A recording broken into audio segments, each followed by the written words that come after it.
I love this too. Free jazz, or jazz in general, but you can't always have what you want, Wilson. Oh, hey everybody.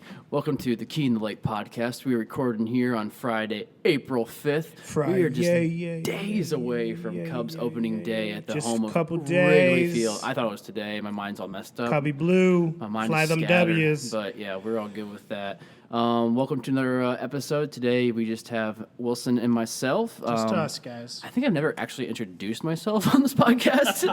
My name is Jake Hukee. It's spelled like Hookie, but it's pronounced Hookie like cookie. Or if you're playing hooky, that was a great joke. Since my dad was a high school principal, the irony of it all, I get it. But no one knows my backstory. Jokes. Yeah, dad jokes, bad jokes. No, dad jokes, bad jokes. Wilson's a dad. I'm no dad. I'm a dad. I'm not a geek off the street. So, yeah, but basically, we are here on Friday. Once again, Beguile has not figured out that we are recording a podcast live from their brewery just upstairs of it. So we're going to keep that hush-hush if you all could. That'd be great. Kind of quiet up here today. It's very quiet up here. I guess it's usually we have a lot of banter with our guests. Yeah, before we come. definitely. We have a couple pops or sips beforehand. Yeah, like I said, today's just a host podcast. It's just us. Yeah, and we just kind of want to take some time to kind of recap what the busy, hectic last couple of weeks of our lives. A lot of whiskey week. Still busy. Always busy for Always Wilson, busy. which he is. Well, you too, Jake. I mean, with your freelance as well. So. Well, you're the man of the streets. So, Yeah. Oh, shit. I'm just some guy who hangs out with a camera and awkwardly takes photos of people. But we are drinking a nice bottle today. Kind of a special bottle, I believe, Wilson brought in. Yeah, a little special bottle. I was going to actually bring in off-premise their Elijah Craig barrel pick. But we had such a great week this week that I said, hey, let's celebrate. So I went with what I would consider a deep pocketer for myself being. We are going with a Woodford Reserve double oaked bourbon. Nice. Yeah. I haven't even noticed it yet. I'm just waiting for it. Yeah, it's right there, man. Look at it. It's just so dark and deep. It's nice. Talk about it. Yeah, so I actually had this. What's it? Oh, 40. It's only 45? Yeah, it's only 45. Wow. I know. It's A lot of oak. It was the Bourbon Fest over at Untitled last fall. And I was talking with a Woodford Reserve rep, just catching up with her. And she was talking about, you got to try this double oaked. It's phenomenal. So, she gave me a sip. And the nose by itself was like a melted Milky Way candy bar. And when it hit my palate, I was sold. I mean, honestly, on this nose, I get a lot of like dark cherry chocolate taste to it as well, or smell to it as well. Yeah, wow. that Midnight Milky Way bar. Oh, I've never had one. Yeah, it's dope. I don't eat candy bars. Oh, that's fucking good. I do. Reese's. Only Reese's. Such a fucking tree hugger. No. No, but cheers. Cheers. Yeah, so it's special because both Jake and I have accomplished very much this week, especially with the busy couple past weeks that we've both had. This past week was just very productive. Yeah. When we've achieved a lot of goals, just on ourselves, and then with the podcast, and then with friends we got to catch up with, and things that it's just a lot. It's achieving in a sense that we've got a lot of great people lined up to come and visit with us within the next month, and that we've got a lot of great events that we'll either both be attending at the same time, me on one side, Jake on the other, or side by side, depending on which one it is, and if I can use Jake's lending hand and serving the great people of Chicago, during fests, so be it. But yeah, this Woodford. Yeah, there's a Give me the notes on your palate. delicious vanilla taste to it, like super vanilla, kind of creamy as well. A little bit of like a buttery caramel taste to it, but the nose is so strong with the oak, but the taste does not have that whatsoever. It's a little bit of lending in the back of it, kind of the mouthfeel towards the end, but man, it is super smooth. Like I mean, when I first nosed it and didn't see the ABV on it, I thought it was going to be like somewhere around like 52, 55. And then tasting it, if I wouldn't have even smelled it and just tasted it, I would have guessed it was probably around 40. But 45, no, it's super smooth. Super smooth, I agree. I agree with you. The nose on it is deceiving to what the palate is. And it's just a beautiful color, too. The color's gorgeous. For those of you who are not familiar with the oak, it runs about, depending on where you purchase your spirits, it could be... Jake is choking right now. I'm on the wrong side. Yep. And then it's in the market, it could go for anywhere between $55 to $60. I was able to piggyback a friend's Costco card. Nice. And went about walking about Costco and then found it on their shelves for $48.99. There you go. So I was like, okay. So that is technically my first Costco purchase. I'm so glad it took you this long in life. Yeah, to do it. yeah. You know, I've been in there, but it was never to the Sales. extent. Yeah, it was never to the extent of a consumer. So you know, you walk around that place, as many of you may have or may not been able to, to go into. I bought some Costco. socks there one time. Did you really? Yeah. I saw socks, but I'm not down with like. I bought some Adidas socks there. It's like a Yeah, pack these of were like Pumas. 12, and Yeah. they're great. Like it was like $6. Are they cushy? Like cushy socks? They weren't cushy, but they were gym socks. So Gym socks. Yeah. What are the differences between gym socks and cushy socks? cushy socks could be also gym socks, but they were just kind of low cut, ankle cut socks. Yeah, ankle cut, like the no-shows? Yeah, so no-shows. Yeah, they were awesome. I remember I walked in there with my uncle many years ago and was like, "What? What is this Costco place?" What is this grand place? We used to sell a lot of whiskey there, though. And a lot of samples. Well, that's good. Costco is known for that, but No samples on the liquor side though. I'm talking more like food and. so we now know where Wilson is going to go for his meals lunch. and to sell whiskey in the future. Yeah. I don't. It's funny.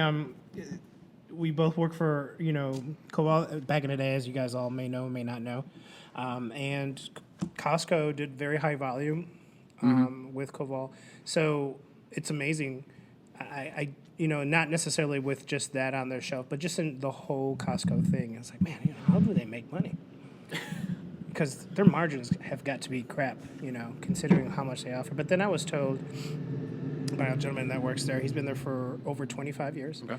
He goes, it's not everything makes money, but they're doing well, and the key is that they're constantly rotating everything that they offer there. Gotcha. So your cushy socks Yeah. or your gym socks in this case may be replaced with, I don't know, soft and furry sweatshirts next week. Well, I hope so. It's just weird. I can only enough of the Costco Enough of the advertisement. Costco advertisement. I'm sorry. But so Woodford No. Reserve, check it out. It's really good. I personally don't gravitate to Woodford Reserve. I think, they're more... It's always good for the airlines. It's always on there. It's one of those... it's a brand that, I've had, I think, my fair share of. I think it was my true first bourbon experience was a Woodford Reserve. Yeah. Makes sense. Unknowingly. Yeah, right. Unknowingly. No, it's funny how you once you're inside of this industry, you quickly know the difference between the rye and the bourbons and all the other different whiskeys. And before that, you're just kind of like, oh yeah, I had some whiskey or I had some bourbon. I'm not really sure what the difference is of it all. I drink Jack Daniels. I'm a bourbon fan. You're like, well, are you? But no, I understand it's part of like kind of the growing experience and the growing pains, if you will, with whiskey. It's just all about tasting it and then reading up a little bit on that. And I think it's kind of how everyone in this industry basically starts, unless you have like a deep, rich background of a legacy background when it comes to it. But the best way to do it is just to taste it, read about it, do your research, keep talking to people, and figure it all out. Just keep having it. Drink more bourbon. Drink more bourbon. We should make a T-shirt that says that. Actually, I'm sure someone has that. Someone has that already. I feel I've like seen it already. Treaty Oak has a T-shirt like that. Or actually, it's Bourbon Night, a YouTube channel on Okay. YouTube. Chad and Sarah are the co-hosts of it, who recently just got engaged. Shout out to Chad and Sarah. Congratulations. They hashtag the Drink More Bourbon. Gotcha. We need to get a hashtag for our website. Yeah. Our podcast. What would that be?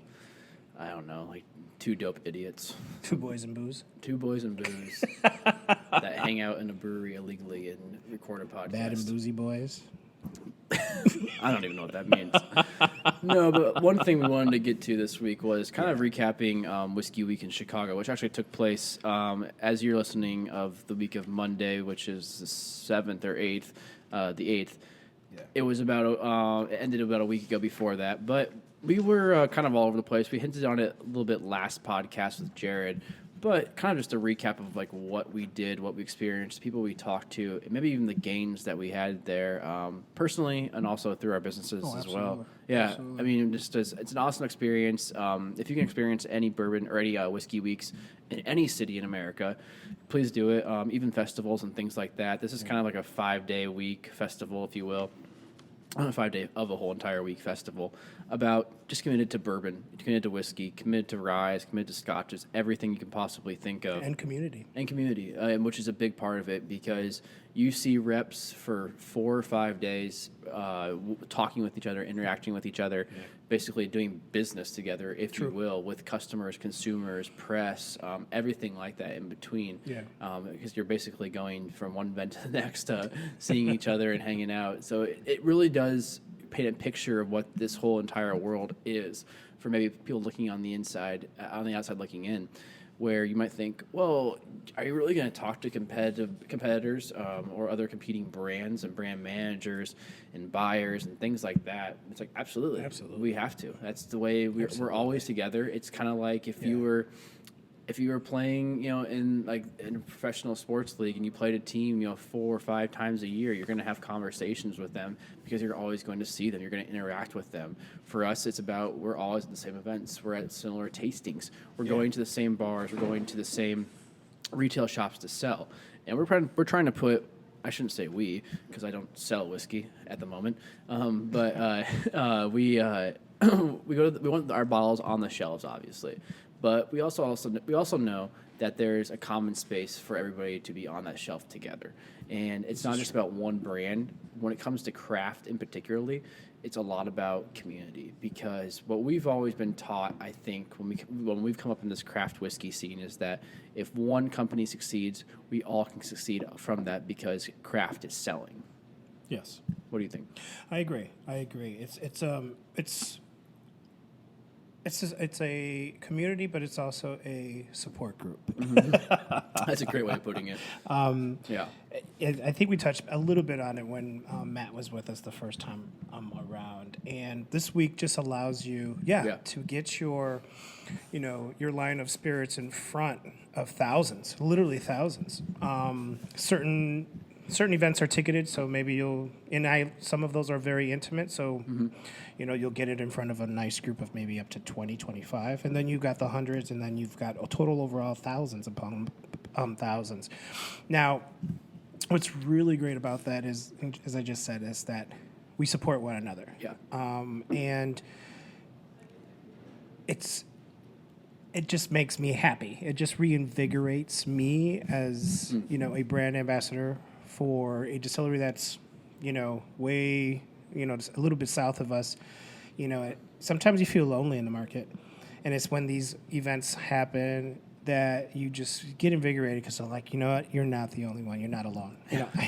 So that's why I call it a support group, because if you're not a local, like uber local to Chicago, then but you're local regionally, then you see other guys and gals who are just doing the same thing you are, and they're suffering the same way you are. It's just like, oh, I'm not the only one. You hug each other. It's a big hug fest in a sense. And then you get the whiskey hugs because you try everyone, one another's, whiskey, and you give great, open-hearted critiques. But it's very good. But back to the true point is, it just really allows you to touch on all facets of the business. I think the way it best epitomizes, or was best pictured, what you were just talking about, was Wednesday night at Delilah's.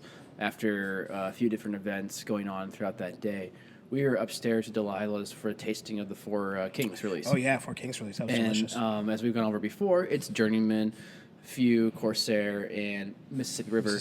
And we were up there talking with folks from all brands, all four of those brands. All 4 brands. And drinking with them, talking a little bit about sales, talking a little bit about strategy. Yeah. But most importantly, we were just talking about life in general and talking about what we enjoy, what we're kind of like going on in the future with our companies. Yeah. And not in anything about a boasting way. It's more of to building that community aspect, which you were talking about, and sharing some high lives and doing all that good stuff, and tasting some really good whiskey as well. And that's where I think people might not know what's actually happening inside the whiskey world, or that even that brand ambassadors or salespeople actually exist. Because when you're inside of a bar, when you're inside of a retail store, you might notice somebody that's kind of dressed a little bit nicer, walking around with an iPad or something like that, and those are your reps that are selling your product. I mean, it could be from a distributor, it could be from the brand locally itself. True.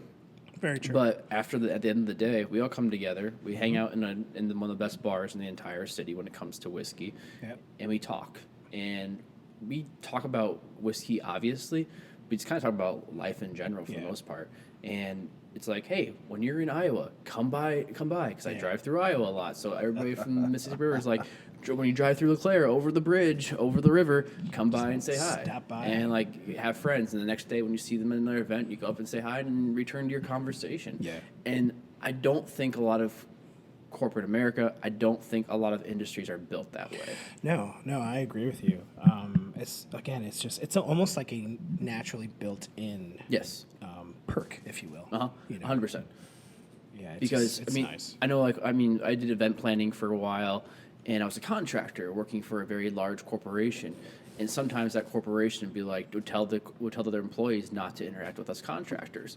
But we were spending a week at a time in the same city, in the same hotel, in the same workspace together. Yeah. It's impossible to avoid interaction. But some corporations don't want you to interact at all, if there's a lack of a better term for it.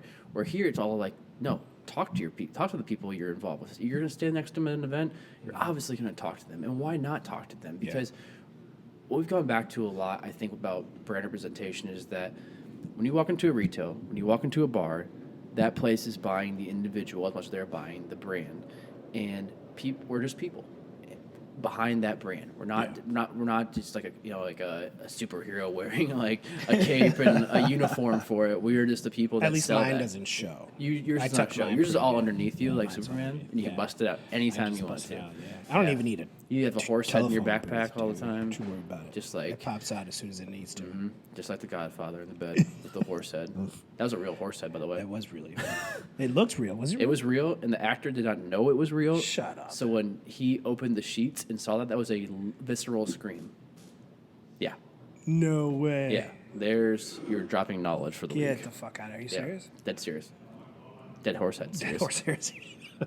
Forget about it. No, so it's That's pretty sad. Yeah, it is pretty creepy. Pretty sad. Creepy as fuck. And the girl that Al Pacino marries in Italy, Yeah. she was like 15 at the time. Yes, there was a nude scene or two.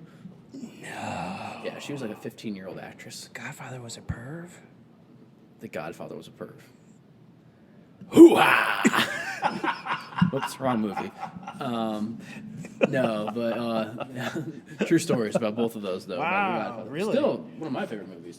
Oh, yeah, definitely. One of the best. It's funny. I may be wrong. Yeah. You know me well. I've always modeled my business acumen after Godfather movies, or just the House. mafia. As in killing people? No, Gunning them not to down that extent. in the market? in the No, street? not to that extent. Oh, but beating just- them up right in front of a fire hydrant as kids running around in the No, summertime? I mean, let me rephrase that. It's an old school manner. Yeah. Mano a mano business. The dealing. handshake deal. The handshake deal. Yeah. We touched on that Yes, earlier go this for it. week.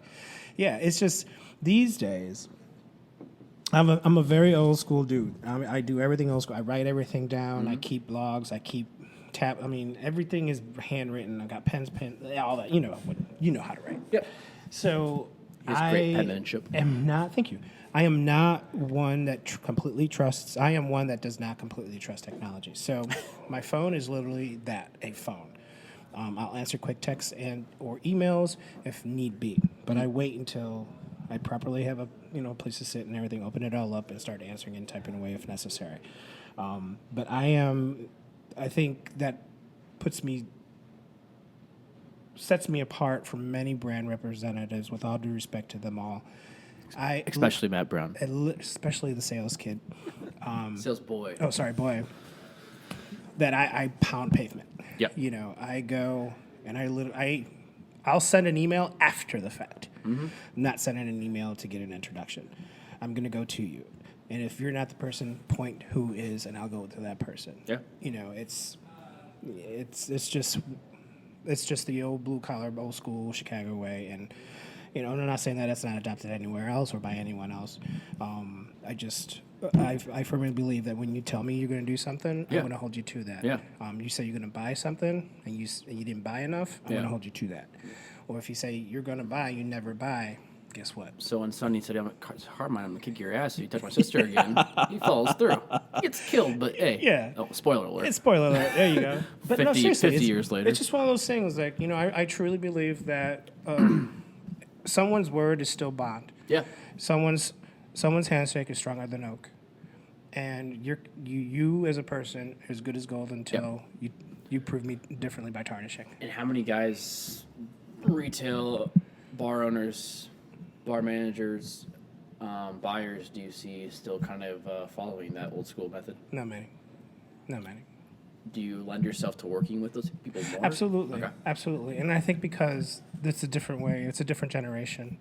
And a lot of these bars are being gobbled up by larger restaurant groups. Yeah. So, there's money involved. How does it affect your approach?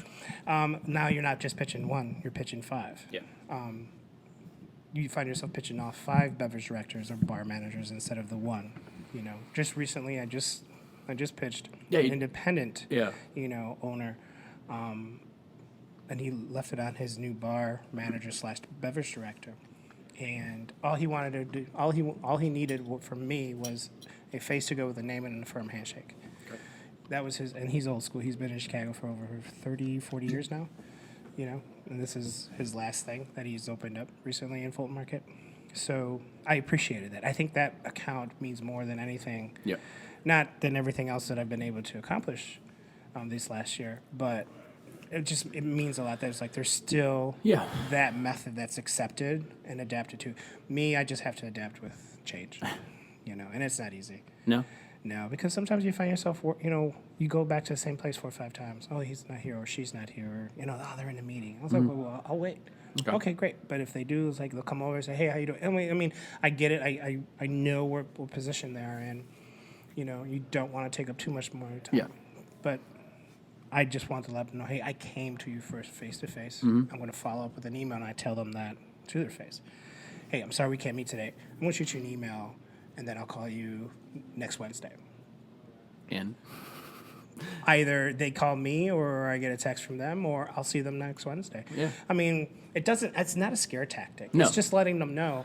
I firmly believe that we can do good business together. We should just invite them on the podcast. Or we can just do that. Because everybody wants a platform to talk about themselves, Yeah. which we are slowly learning about. No, I mean, it's very interesting to always kind of hear your perspective and hear others' perspectives along with Matt about the approach that you take. Because everybody has a different method.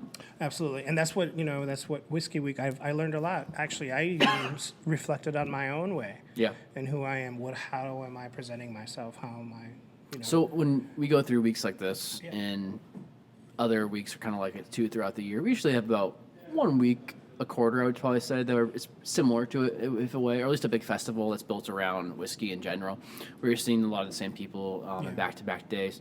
Do you take certain notes? Do you take certain methods to approaching a new style? No. I just make note of it Okay. and understand why. Yeah. And if I can naturally, organically, or whatever the proper term is, Yeah. if it works well with who I am and what I'm trying to do, my ultimate, goal, then great. But I'm not gonna take someone else's style and make it my own. I'm not gonna bite. In other words, old school talk. I'm not gonna bite someone's style and be a fucking bum and put it across as my own. Yeah, so I'll take note. everybody out there, basically how you can alleviate all this stress for Wilson and all buyers is that you just request their whiskey at the bar. But this is kind of the insight, a little bit inside baseball about how those bottles get on the shelves in both retail and also at your neighborhood pubs and all those other places where you sell whiskey and drink little cocktails and things like that. It's tough, man. It's tough. It's interesting though too to always hear about the perspective because you might go to a bar, 3 different bars on the same street, and they have a whole different lineup of whiskeys, and a lot of it has to do with that relationships. Yeah.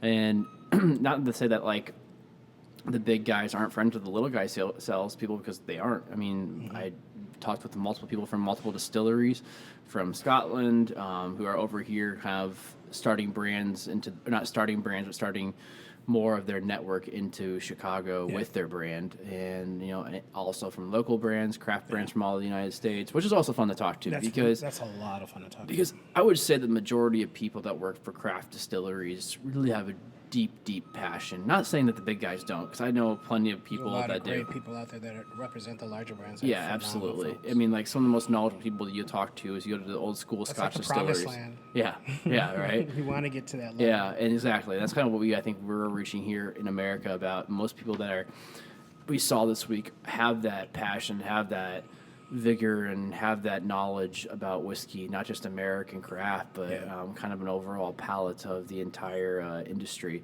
Yeah. So it's always cool to see that. It's very cool to see. Yeah, I and agree. have those conversations. But Yeah. was there any event in particular that stood out for you? Of Whiskey Week? Yeah. I mean, I know we had some fun at Fountainhead a couple times. We were at Benny's, I think, I feel like every other hour. You know, I always enjoy the more intimate. Okay. And I'll go with Delilah for the after parties. Eddie. We got to Russell, meet I wanna Eddie say Russell. Eddie Johnson, not the basketball player. Not Eddie Russell. But aside from obviously our visits to Delilah, I really enjoyed Untitled's event. Oh, cool, The yeah. American Yeah, you guys talked Whiskey about that, Fair. yeah, definitely. It's that intimate setting that I mentioned. And what I love about Chicago Whiskey Week is that each night is a trend. You know, it just primes you up for the last 2 days Yeah. of the week where it really gets hot and heavy. You Yeah. know, you got a lot more brands and a bigger space. And Definitely. same amount of time, 2 to 3 hours. But Untitled's event, shout out to Josh, the beverage director there. He's a great guy. He's one of the more fairer dudes out there in the industry where he talks to everyone, tastes everything. And if he says, I like it, you know, he means it, you know. Yep. If he says, hey, it's a little too young or it's a little too oaky for what we're trying to do here, blah, blah, blah. But he's a great guy. He put on a great show. He made it intimate. He limited it to, I want to say, 20 or Oh, it's that 20 small? Yeah, 20, I think, brands. I know that's small. And what was great is that we're equal, Yeah. you know. Except for Matt had 2 small tables. Yeah, Matt had 2 tables to himself. I Yeah. don't know how I did it. You know, fucking sales boy. And then, but it's the intimate settings of that nature that allows you to get into more, Yeah. deeper conversations. 100%. Yeah, and then you get to know one another a little bit more Mm-hmm. or a little better because there are new reps all the time. There's new, brands that come to the market every week, and they're out there fighting for life, Yeah. fighting for shelf life. Not for their own lives. It's war out there. Yeah, but no, it's but really you're cool. definitely fighting for space. Yeah, you're fighting for space. You go into a liquor store. You go. Untitled has a remarkable, set. Their setup is very, very, very beautiful. The way it's set up, it's like library style. And then you've got Delilah's. And then you've got Longman and Eagles. Then you got Twisted Spoke. They all present it differently, but they all have. It's almost the same niche, but they have a different way. Yeah, they all have their own vibe. Of presenting it. That it's a different experience, and that's what I really dig about. Yeah, we were going to be out there kind of always tasting and doing new things. But like one thing kind of just transition without that great of a segue, I guess, was we've never really talked about why we started this podcast or we're 10 episodes in now or where the name comes from or what the whole website is about that supports this podcast as well. Why are we here? Yeah, it was interesting over the last couple of weeks to get those questions, which are great questions, and it also shows that people are listening, which is we didn't think that was going to happen at all. So that's true. It's very nice to hear that when you go up to somebody and be like, "Oh yeah, I'm Jake, and here's my card." Like, "Oh, this is your podcast," and like, "You the one with Wilson?" I'm like, "Oh yeah." So it's really cool to hear that and get that support. But I guess for me, it all started. I mean, really as a child, like we talked about a couple of times, is that fishing on those ponds at Jim Beam with my grandpa and sharing that experience is where it all began. Not necessarily that when I was 6 years old, fishing the same bluegill out of the same pond every time and catching it repeatedly, that I was like, I'm going to be in whiskey and that's going to be my career path, because that was not a thought whatsoever. I was always charmed by it and always loved that and always loved seeing the memorabilia that my grandfather had in his basement and all throughout his house. But for me, whiskey kind of came through just your typical brands of Jameson and Jack Daniels, drinking it at a very young legal age, of course, and just kind of developing it from there. But our true start for the both of us was at Koval, entering through the craft route. And for me, it took a few years to really understand where the heritage, where the history for myself began, and how it translated back to those days at the pond. And when I left Koval, I was in search for just something different. And I took a job with Cooper Spirits, which was representing Slow and Low, which is a rock and rye whiskey, which still is awesome and delicious. It's a different, unique vibe when it comes to from whiskey. Basically, it's an old fashioned in a bottle. But what I did was I was driving their mobile whiskey lounge, which was a 1978 G20 converted van that had a whiskey lounge in the back. Wilson was a proprietor, a little bit here and there, maybe. I love it. Yeah. The thing was fucking dope. Yeah, it was pretty cool. It was, or I should say, purveyor. It's what we call in Puerto Rico un bajapanti. I'm just gonna leave it at that. Yeah, Wilson's not Mexican. He's Puerto Rican. I just mess with him about it. I don't know why. The wall, I got blue eyes and I'm a white male here in Northern America. Italian Yeah, you know kid what? here Yeah, in Chicago, who grew up in Iowa. Yeah, fishing in ponds behind Jim Beam's distillery. Go figure. Yeah, I'm not sure how that The happened. American dream. The American dream. But no, so like, I took that job as an exciting trip to be able to go around and photograph people and be kind of like a little bit of a brand ambassador, if you will, for the company, representing it and just driving the van from event to event across the Midwest. And it was a cool experience. It was a really great trip. It was about 3 months or so throughout the summer last year. And it was a great time. And then I had some downtime and was kind of contemplating through what I was going to do next. And I was just doing freelance photography for the most part, and kind of started working with some breweries here locally as well, helping them out when it came to multiple different jobs. But I also wanted to share my story, and that story that I wanted to share has been a long process. It was started back in college when I was a journalism major, and I was talking to one of my high school English teachers, and I was like, I don't know if I really like journalism. And she's like, why is that? And I'm like, I don't want to tell other people's stories necessarily. I want to tell my story. And so then she's like, you know what? I was the same way. I mean, that's why I became an English major over a journalism major in college. But when you're 22 and 21 and you're working your way through your 20s and you think that everything is so important, you think you're a very smart individual, you start writing and you realize you have no story to tell. And I had a mentor who was a painter and a coworker, and he was always like, you need to write. You're a good writer. And I was like, I sit here with a blank page and don't know what to write. I have no story to tell. But as I was working my way through the whiskey industry, I started kind of in the beer path when it came to spirits and alcohol. I found a voice. I found a story that I wanted to tell, and developed over time of having conversations with people all throughout the industry, having conversations with the local distilling team at Koval, having conversations with Wilson too about what I think even those conversations brings out a lot more. Not that I was ever trying to find a voice necessarily through those conversations, but you start talking and people start asking you questions because you've been in the industry a little bit longer, and you realize you have some insight, you have a little bit of knowledge, and then you start finding the threads that connects it all. And that's what kind of Hukee and Lake became. It was about the story of myself, the stories that I found fascinating through the whiskey industry as well, and telling those stories, if it was through photograph, if it was through words, whatever it may be, kind of transitioning into a little bit of video too now. I just wanted to do that. And I've always been fascinated since I entered this industry. It's about reading others, reading books, reading blogs, reading websites. And the more books I read, I started finding that everything has a connection, basically starting at Prohibition in a way. I mean, obviously it goes a lot further back than that, because the course of whiskey and the course of American history run parallel together. All 400 years of it, before the Constitution was ever signed, whiskey was here, and whiskey is the reason, a lot of reasons why people expanded west, expanded south, started using grains as cash crops, started using whiskey as basically as currency, if you will, and expanded laws and expanded traditions too. Then it became medicinal. Yeah, medicinal, if you will, air quotes. But one of the greatest passages that I found in the books I've read so far through all of this is from the Old Time Saloon, and this is kind of where I got the name Hukee and the Lake. This is the passage it came from by the author George Ade, who was a local writer here in Chicago, who kind of was, if you will, a kind of a societal writer, of the times pre-Prohibition, and also during Prohibition and a little bit afterwards.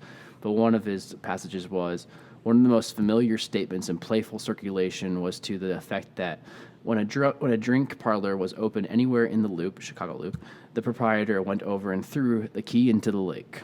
The more famous hangouts had not been closed for a single minute for years and years. And that's kind of my tip of the cap to Chicago, to drinking, to whiskey, is that there is these very dingy bars spread throughout this. Drinking was overwhelming. Drunkards were overwhelming. The floors became cots. The old saloon was a place for men to go and to hide from their lives. Or wives, too, and children. And it was a phenomenon that was probably not necessarily the best thing for the country. But when in 1920 we lost our liberties as a nation, when it was taken away from us, that choice, it has had a lot of effect that we still see throughout the whiskey industry today. A lot of those laws that we have in the whiskey world relate back to Prohibition, relate back to the dries, if you will, and their influence over American policy, which I just think is wrong because you lose your choice as an individual when it comes to the government stepping in and saying you can't have your legal drink.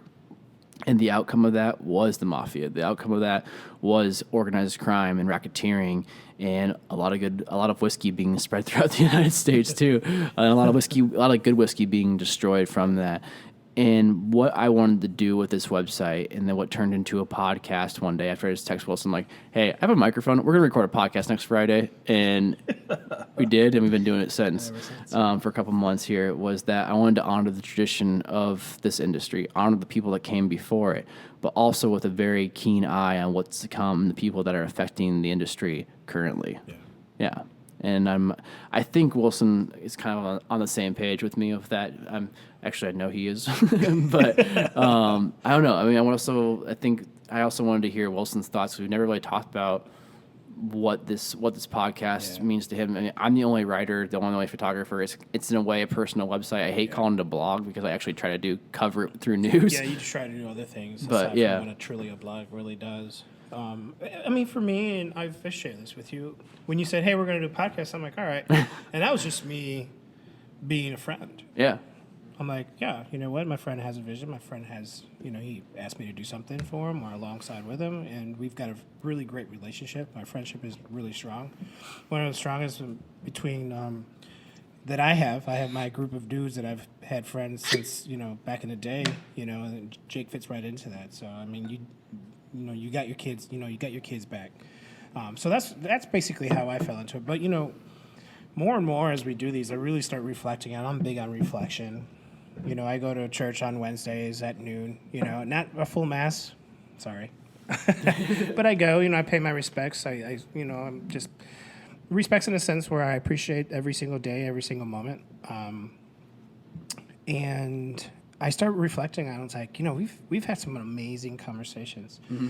And these conversations have been so organic that it just, you can't help but want more. You can't help but want to talk about more, learn more, and share more than anything. But as far as whiskey is concerned, mine's a very short-lived life as whiskey. I'm a beer drinker, naturally. A Miller Lite beer drinker. Yeah, I'm a Miller Lite drinker. Literally, that's it. Every once in a while during, Cubs home opener, I'll hit, I'll have maybe 2, 3, old styles, and I'm done. I mean, that's as dirty as I get. But when he says 2 or 3, he means like 6 to 8. Yeah, well, forget about it. No. But yeah, it's one of those things where I actually started reflecting. I was like, no, I really love this shit. Yeah. It's definitely one of those industries, not to interrupt, but you either love it and you stay with it, or you last like a couple of months, you're like, I don't really want to be here. Yeah. Because you're absolutely right. It's. I mean, we've seen so many people from multiple companies we work for. That's a nice pop. Thanks, man. That you just, it seems overwhelming. I think the history of it, a lot of it, and then when you go break it down just to the individual company that you work for. Wait, what's a bourbon? What's a rye? What is this? What is this 4-grain mix? What is this weird mash bill? Wait, what is a mash bill? Like a lot of that process is very overwhelming to learn, and be able to talk to people in public or even in an office setting when you might have a visitor and really explain it to them because they might be a little more educated than you. Sometimes it's difficult. It's intimidating. Yeah, and and it's funny because when I really I mean, when I started reflecting, my first experience with whiskey was Johnny Walker Black. Okay. Because it tasted good. Yeah. And with a ginger ale. Yes. And I can attribute and I give credit to that to Gibson's downtown. Nice. You know, that's my most favorite place here in the city to eat when it's, you know, I got a couple 2-3 extra quarters in my pocket, you know. And then I realized I'm like, there's other things than beer. And again, there's other things other than Miller Lite. In other words, in my case, I mean, I drink craft beer only with my sister. Shout out to Lydia, I love you. She's a big craft fan, so we'll do flights together when we get together. So I learned about that, and then of course learned a lot more becoming friends with Kevin here at Beguile. Shout out to Bees. Yeah.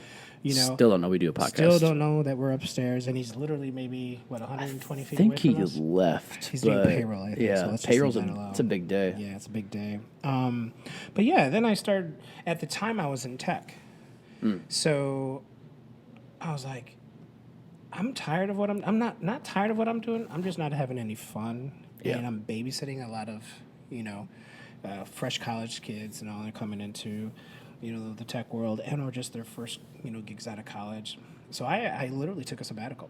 I mean, not that I was in position, I'm not a college professor or anything, but I literally took 6 months off of work. Yeah. I did well enough with my coin that it allowed me to do that. I didn't go out and travel the world. I didn't go out and do anything. I took a couple, you know, I would take a couple trips a week to the bookstore, read on books that I've been interested on. I'd walk to the lake every morning. I'd watch every single sunrise, and for 6 months, and I watched every single sunset. And then I saw myself sipping on sunsets.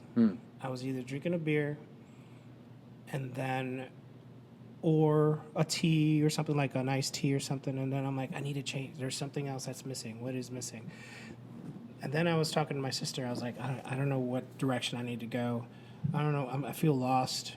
I don't feel accomplished. She was like, well, look at something else to sell. That was the thing. I didn't want to sell. You want to sell it, yeah. I didn't want to sell it. You wanted to believe in something. I wanted to believe in something. Now, mind you, I represented amazing global, you know, companies with amazing product only because I believed in that and I had, you know, personal experience with it. So, well enough where, I can speak naturally about it to you. But it got to the point where it became selling.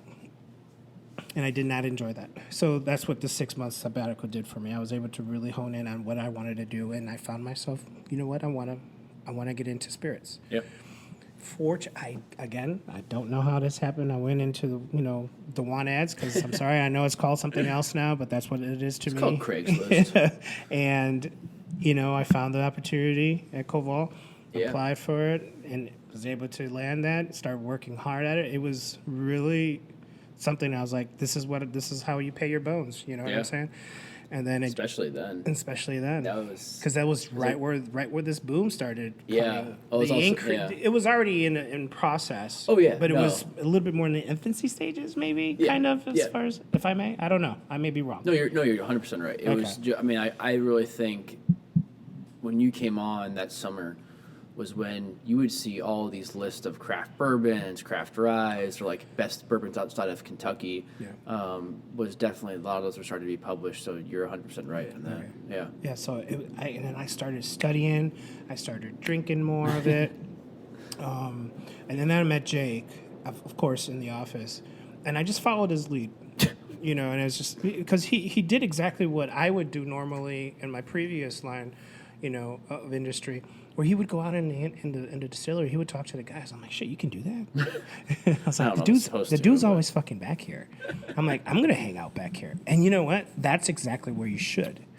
That's where it really started. Yeah. Well, you don't learn shit sitting on your ass in front of a computer. Yeah, and I know we've mentioned that before, where like we had that luxury. We had that luxury that allowed us to go out there. Hey, I need a quick bottle to take to this tasting. But you find yourself stopping over to see the distillers and say hi, the bottlers, the labelers, the packagers, you know, and then you have lunch together, which I thought was phenomenal. Oh yeah, definitely. That was an amazing perk that you actually got to sit and break bread with one another, and they become your brothers and your sisters, you know. And it was awesome. So I knew I wanted more of that, and it got to a point where I knew ultimately that I wanted something bigger. All respect to Kowal, I just felt that where I was at that point, what I was able to accomplish, with help, of course, Jake included, I knew that there was something bigger for me. And it just took some time. I didn't rush it. You can't rush anything. I know it's hard to say. But for me, I'm a very patient person. So I just let shit fall into place. And then when it happened, and here we are today. Yeah. You know, but now I'm doing this. I'm having maybe the same rate of success, and, you know, not in the sense of the business side of it, but the actual fulfillment. Personally. Yes.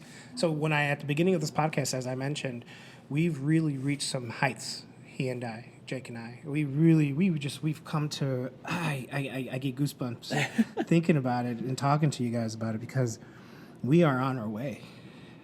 Maybe. I don't know. We are on our way, man. I'm telling you. There's something, and I feel it, man. I feel it, and we talk about it. Just, but, you know, we yeah. bullshit. We do with one another. But there's something, man. I mean, but there's something. There's nothing about this podcast where we're trying to, like... we're not trying I'm to... getting teary. I'm we a don't bitch. have to do that. But no, there's nothing about this like, hey, I want to like make my life based around this. It was something where we just wanted to have a conversation. No. It was something, we're not trying to make money from it. If that was something that would happen in the future, it's totally okay. Well, listen, always looking for sponsors. No. But the intent was to share. The intent was just to keep the Community, storytelling, because the whole whiskey industry is based off of storytelling and based off the folklore, which has created the branding, the marketing behind it over the last few hundred years. Right. And we just wanted to keep telling those stories. The very first thing I ever wrote for the website was based around that. It was based around my time, accumulated time of fishing at those ponds. I don't know how many times it actually was as a kid. I was really young. I remember being out there. I remember my grandpa sneaking underneath the fence one time because he forgot his key card or something. And the security guard stopping and be like, "Bernie, what are you doing?" And it was like 5:30 in the morning at dusk.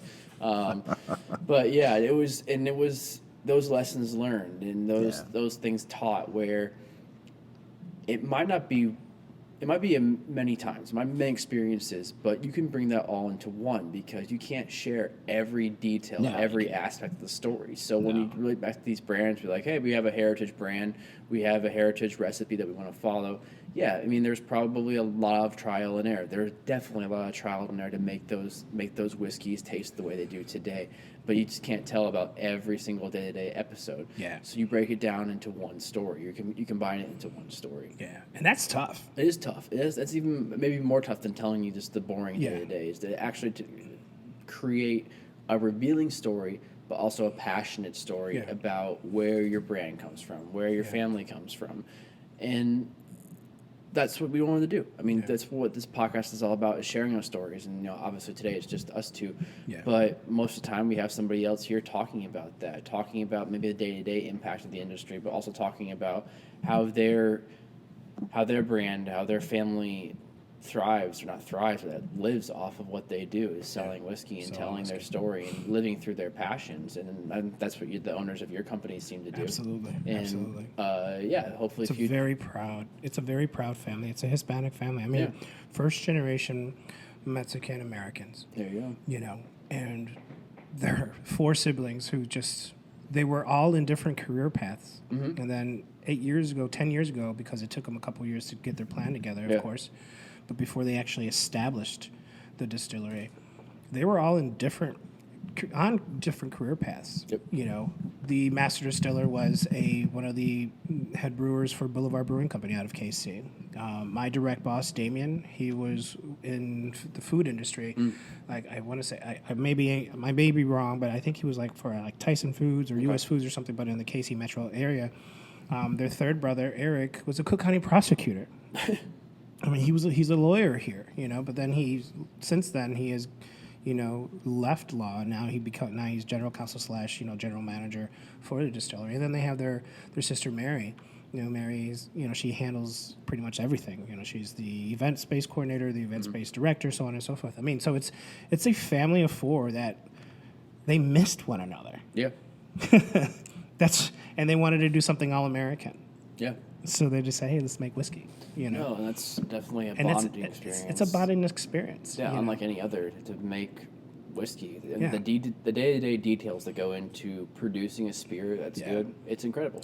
I mean, it is probably the only thing you will ever have put into your body that'll touch your lips, that you'll touch the senses. It is the only thing that truly affects all 5 senses. Yeah, On the most natural, organic way. definitely. Think about it. Yeah. Hot dogs smell good at the ballpark. What the fuck a hot dog is made out of?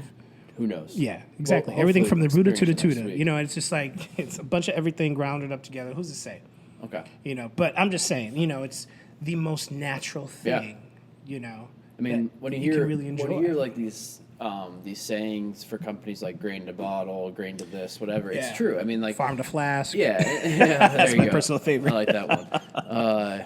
Who has that? I can't remember. No one. No one does. I don't know. Okay. I was I feel talking like to Joe Henry. Okay. I'm like, dude, farm to flask. Yeah, for them, very representational. Of I don't that. think he heard me. He's fucking 7 foot tall, so you know I'm That's true. 5'7" pushing. He's a tall, handsome man. Yeah, fucker. Fuck Joe Henry. No, just joking, Joey. Just Gosh, checking, Joe. brother. We were just Just talking about checking, having him on bro. the podcast too. Yeah, no, just joking with the Joe. But yeah, no, it's real. Those slogans are real. A lot of them are outplayed, and everyone tries to one up each other as like the first to do this, the family under that, Yeah. the grain to bottle. But the thing about it all is it's true. I mean, those things are very representational of what those distilleries are doing, and it's really cool to help. It's cool once you understand it. Yeah. When you see it, it's okay. It's a play on words. It's cute. It looks Yeah. good. It sounds good. But the honesty of it, the integrity of it is there. I mean, Yeah, we had I companies that we've represented that say that, and it's very honest. And that was one of the selling points that drew us to those companies and wanted to tell the product, because we know the individuals that make it. When you have like your good friends out there making it on a day-to-day basis, you see, you don't want to sell it more. No. You want to sell it. You don't want to sell it for yourself. You want to sell it for those people. You do. You absolutely do. And that's what really drives me. Again, Yeah. you know, with that whole sabbatical, I was just like, it was never about me. It never will be. It never has been. Everything that I've done in my life as far as work. Yeah. But what I do, this is about that first drop that comes off of that still, that first drop of distillate, and everything that comes before it, and then how I approach my current, you know, position is not anything that's in a job description. Yeah. It's just me naturally enjoying the process to get you to, but for you to say, you know what, I dig it. I like this stuff. I think the easiest way I'll to break take down what you do is that you get to go to places that you would love to be at if you weren't going there for work, talking to individuals about what you enjoy, what you are really passionate about. And not everyone can say that about their jobs. And No. that's so cool. No. And to get back to kind of like, Regretfully for them. yeah, it sucks because you see people that are kind of like miserable throughout their jobs, and for us, it's like, hey, it's whiskey, it's fun. And granted, there are those administrative days, those at your laptop days. Don't get us wrong. Not every day is all about like going to bars and hanging out and drinking, hanging out with cool distillers. 5-6 hours worth of admin work on your laptop, and your laptop goes to shit, and then you Definitely. start swearing at it, and then you call IT, and IT's like, well, tell me what it says. And, Yeah. you know, anyways, but what you get to do is go out there and represent the people that make the product, the people that are the hard workers and the true souls of I the company. represent the true spirit that goes into every single fucking bottle. And that's an awesome segue into a natural segue, actually, this time into who we're having on next week. Oh, yeah. Yeah, and this is, I mean, we haven't really done this, talk about who we're having on in the future, but this is one of our favorite people in the entire world. Yeah. We worked with Phil over at Koval. He's one of the, I'm not sure what his position is right now, but he's one of the, I guess, lead distillers, I would say one of the lead distillers. And he's been there for a few years now. And Phil also is one of the bartenders at Delilah's, which we've talked about a lot, which is one of the best whiskey bars in the entire country. Yeah. But the cool thing about Phil, obviously, he works in whiskey in 2 different capacities, which is awesome. Two great places. But what I think Wilson and I love about Phil is that he does it for his family. Yes. Everything is about his partner and her 2 little girls and doing everything for them. And that's what this whole industry is about. Yeah. When you look at the big guys of Beam and Russell's, they still are all about family. Yeah. Everything about that. The family is still there on a daily basis. They all still live by each other. They still live on the original homes, the original land of their families. And Everything's named after the yeah, family. yeah, right. Yeah, we're gonna name everything Phil. But no, Phil. Fill her up. Phil walked into the distillery a few years ago. You hadn't started yet, correct? I was there when Phil started. Okay, you were there. Yeah, and just one of those dudes where like you can have an awesome conversation about anything. Smart. Yeah, son of a smart. bitch. Yeah, he has a science background, and he actually came in, I think, to be like the event planner or something like that job. Yeah, he came in to help with events. Yeah. And coordinating tours. Yeah, and I was everything. like, and I Yeah. remember telling our boss, like, oh, you need to hire that guy because I knew him through Delilah's. And I'm like, he's a really cool guy. And they're like, oh, and they went another direction, not knowing that they had promised him that they were going to have a distiller spot opening up in a couple of weeks, and he took that instead. But it was awesome to have him on. And he's one of those guys that could share so much insight about the distilling world, or distilling process, I should say, and then also talk to you about like all these amazing whiskeys from around the world, because he works at the bar at Delilah's that has like the best whiskey collection you could ever possibly think of. So he'd go into like the Highlands, the Scotch, what I know he enjoys, and go into other bourbons and other ryes and like the process and of what those whiskeys went into to create those individual labels. So Phil's gonna be an awesome guest to have next week on the podcast. We're both looking forward to having him on. We've been trying to work it around Great dude. schedules He's of just each such other. a great dude. Yeah, well, his personality will come out definitely about that. But how he's just a genuine guy that loves what he does and loves what he does for the people that he loves most. It's true. So- And he always does it. He always says that. Yeah. Got to do it for the fam, man. Yeah, definitely. Doing it for the fam. Yeah, so I think that's what we'll leave you this week at the Key in the Lake podcast. You can check us out at Key in the Lake on Instagram and Twitter. You can also check out the website. Putting a lot of stuff up there right now, kind of relating back to Whiskey Week and what's coming ahead at keyinthelake.com. Just posted a couple stories about the Uppers and Downers cocktail competition, which was presented by Good Beer Hunting at St. Louis Assembly. Met some really great people there. Had some delicious Irish coffee cocktails. So go ahead and check that out. Wilson is at 312 Made, part of Union Horse Distilling Co. Awesome dude to follow there as well. Big shout out to Beguile for letting us secretly record a podcast here. They're at Beguile Brewing, and you can check them out on Facebook and also on Instagram, which is the greatest path to find them. Also, if you're heading up to Wrigley Field anytime soon this year for this season, you can pick up a nice 16-ounce can of Beguile Blonde and or a draft of Beguile Blonde within the friendly confines. So Big cool up. for That's a them. huge thing for So Beguile. cool for them. Very cool for Kevin and the We'll be drinking them on Monday. We'll be downing a couple 2-3 of those. Yeah, I'm down with that. Other than that, guys, we love every support, every ear that you lend to this podcast. Yes, thank you. Once again, guys, cheers. Cheers. Breaking glasses.